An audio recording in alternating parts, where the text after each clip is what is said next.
सृजनच्या मर्मज्ञ रसिकांसमोर पहिल्यांदा येण्याचा हा माझा योग आहे.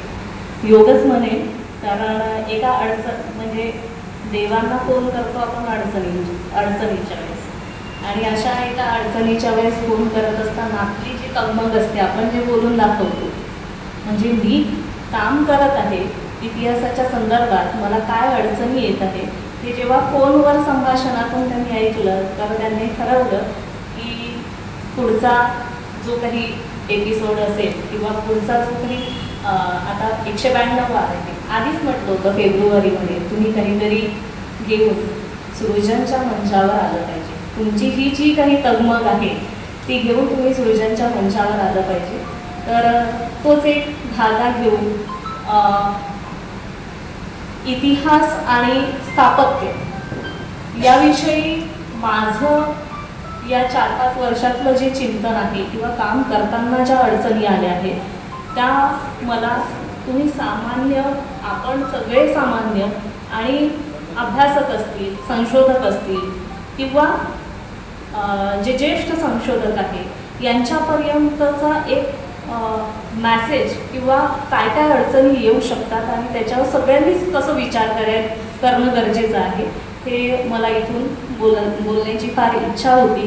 ती संधी आशिष देवदारांनी उपलब्ध करून दिली, त्याबद्दल मी त्यांचं मनस्वी आभार मानते.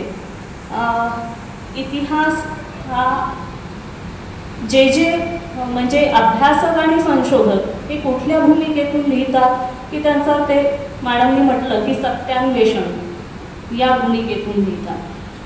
पण इतिहासाचा अभ्यास करण्यासाठी किंवा त्या सत्यान्वेषणापर्यंत पोहोचण्यासाठी आपल्याला इतिहासाची साधनं कोण उपलब्ध करून देतात, तर ते सामान्य लोक. आणि सामान्य लोकांनी ती साधनं उपलब्ध करून दिली तर इतिहास लिहिला जाऊ शकतो, अन्यथा नाही. म्हणजे खरं काय घडलं हे त्यांच्यामुळेच लोकांसमोर, सर्वसामान्यांसमोर येऊ शकतं. आणि त्यांनी योग्य माहिती दिली नाही किंवा एखादा कागद राखून ठेवला घरी तर इतिहासाला कलाटणी सुद्धा मिळू शकते. म्हणजे सगळ्यात जास्ती जबाबदारीचं काम कोणाचं असेल तर सामान्य माणसांचं. म्हणून आपल्यावर जी जबाबदारी आहे इतिहासाच्या संदर्भात, म्हणजे सामान्यपणे मी इतिहास शिकवते, पण लोक सगळीकडे प्राध्यापक असो, शिक्षक असो, हा आमचा विषय नाही असं सरळ बोलतात. मी म्हटले इतिहास हाच सगळ्यांचा विषय आहे. बाकी कुठलेही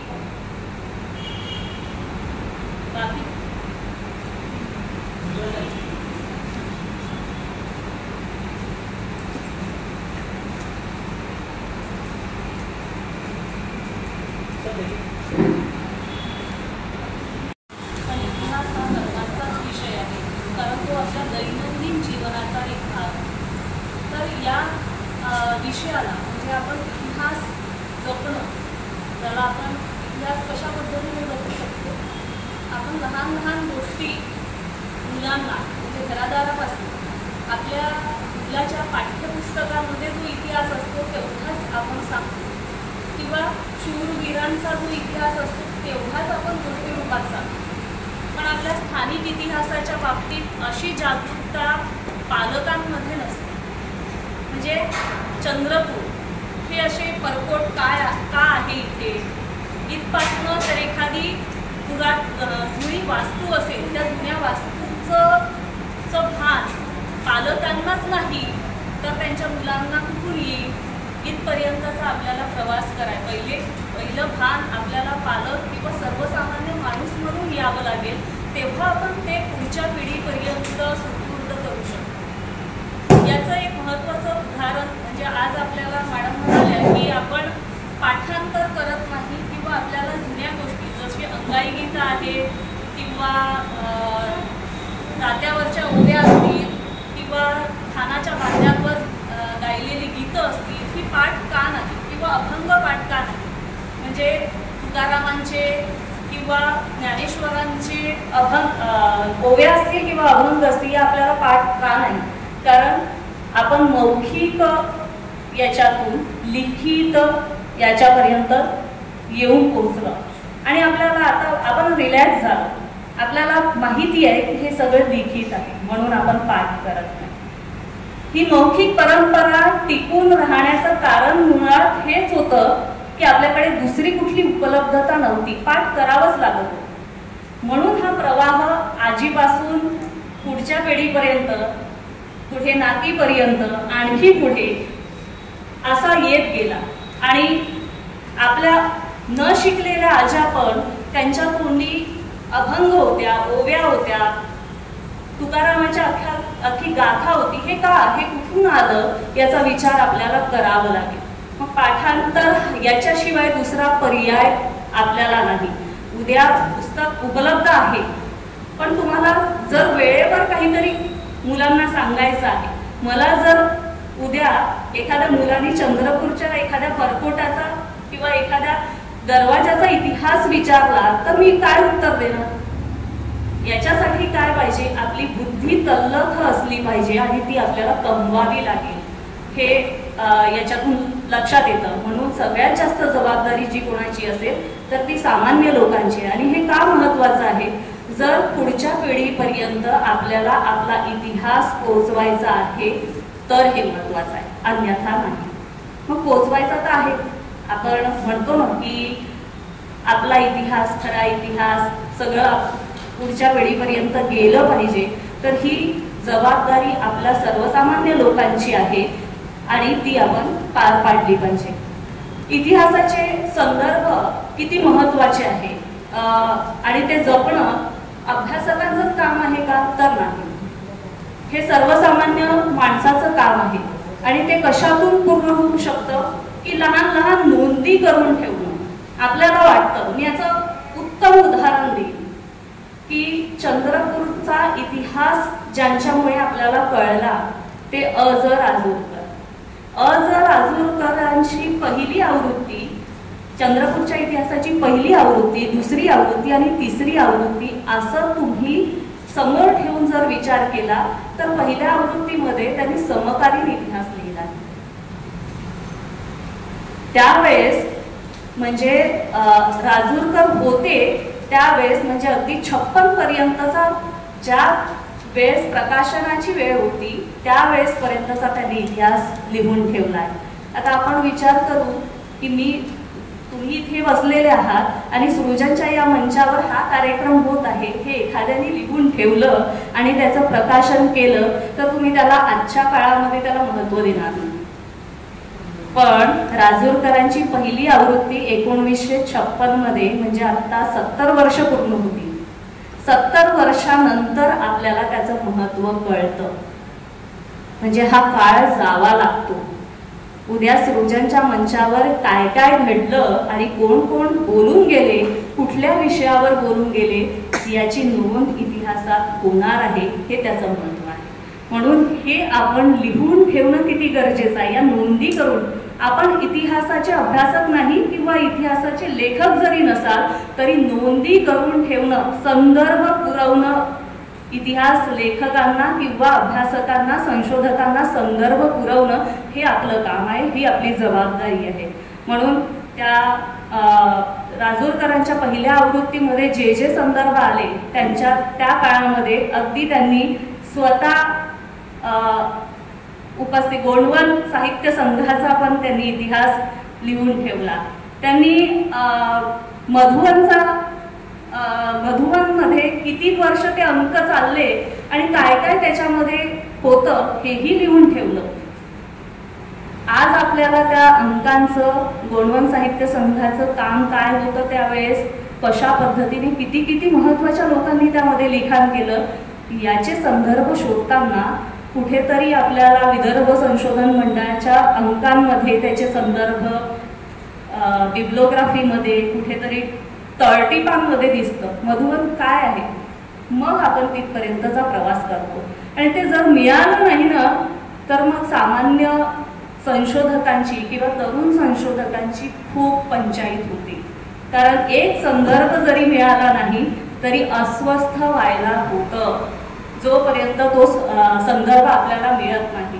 तर ही सामान्य लोकांची जबाबदारी आहे की आपण एक एक अंक जपून ठेवले पाहिजे, ज्याची इतिहासाला गरज, इतिहास संशोधकांना किंवा अभ्यासकांना गरज भविष्यात वाटू शकते. तर असे समृद्ध असे संदर्भ तुम्ही आपण स्वतः निर्माण करू शकतो, याचं भान आपल्याला ठेवावं लागेल. प्रत्येक गावामध्ये संदर्भ कसे गोळा केले जातात. किल्लावाड, आमच्या गावामध्ये किल्लावाड आहे, तुमच्याही गावात किल्लावाड असेल. आणखी कुठल्या तरी माझे विद्यार्थी ज्या ज्या भागातून, ग्रामीण भागातून येतात, कोणी शेगावमधून येतो, त्यांचे त्या एका एरियाला किल्ला म्हणतात, चिमूरला किल्ला वाड म्हणतात. पोरांना हे कळतच नाही का किल्लावाड म्हणतात. ते हेही डोकं लावू शकत नाही की तिथे किल्ला असावा, ही परिस्थिती आहे. मग त्यांना संदर्भ द्यावे लागतात. तुमच्या गावात आणखी काय काय आहे, कुठे काही तुटलेले बुरुज, कुठल्या किल्ल्याचे अवशेष दिसतात का? हो, दगडत आहे. मग तुम्ही डोकं लावू शकले नाही की इथे किल्ला असेल.